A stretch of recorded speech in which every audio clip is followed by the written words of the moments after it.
Côte d'Ivoire.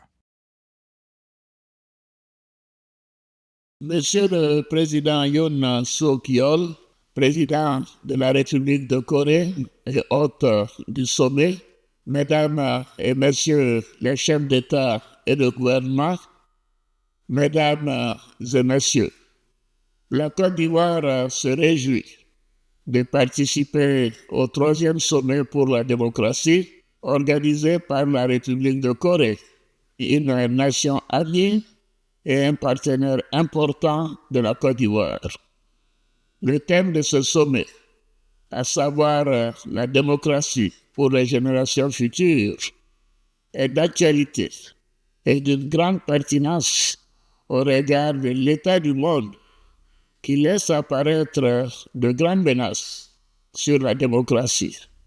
Ce sommet reflète notre volonté commune, mais surtout l'urgence de préserver et de promouvoir les valeurs et les principes qui fondent la démocratie dans un contexte de bouleversement géopolitique et technologique. En effet, dans bien des démocraties établies au nord comme au sud, la paix, la stabilité des institutions étatiques ainsi que la cohésion sociale sont de plus en plus fragilisées par la désinformation et la manipulation sur les réseaux sociaux, qui sont d'ailleurs perçus dans plusieurs pays démocratiques comme une menace majeure.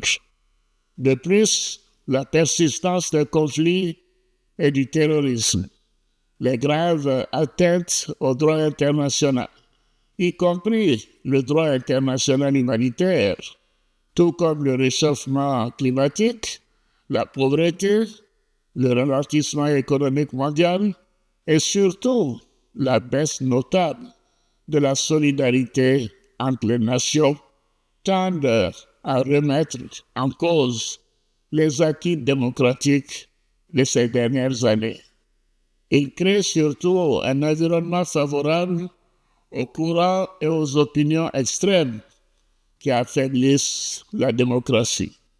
Excellences, Mesdames et Messieurs, nous devons repenser les bases de la démocratie afin qu'elle s'adapte aux exigences de notre époque pour que la jeunesse et les générations futures vivent dans des pays de liberté et dans un monde en paix. Nos actions doivent donc permettre de répondre aux aspirations d'une jeunesse décomplexée et exigeante. Nous devons créer les conditions d'une large implication des populations, notamment les jeunes et les femmes, dans les choix et les décisions de nos États et ancrer ainsi l'idéal démocratique dans la société pour les générations futures. Ces générations futures doivent cependant avoir des raisons de croire en la démocratie avec les obligations, les exigences, mais aussi les droits et les avantages dans un monde de plus en plus influencé par les réseaux sociaux et l'intelligence artificielle qui peuvent, dans des pays où le niveau d'éducation est faible, constituer des risques.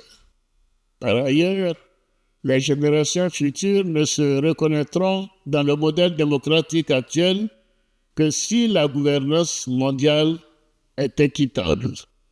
Ceci implique en particulier une réforme des Nations Unies avec un Conseil de sécurité plus inclusif.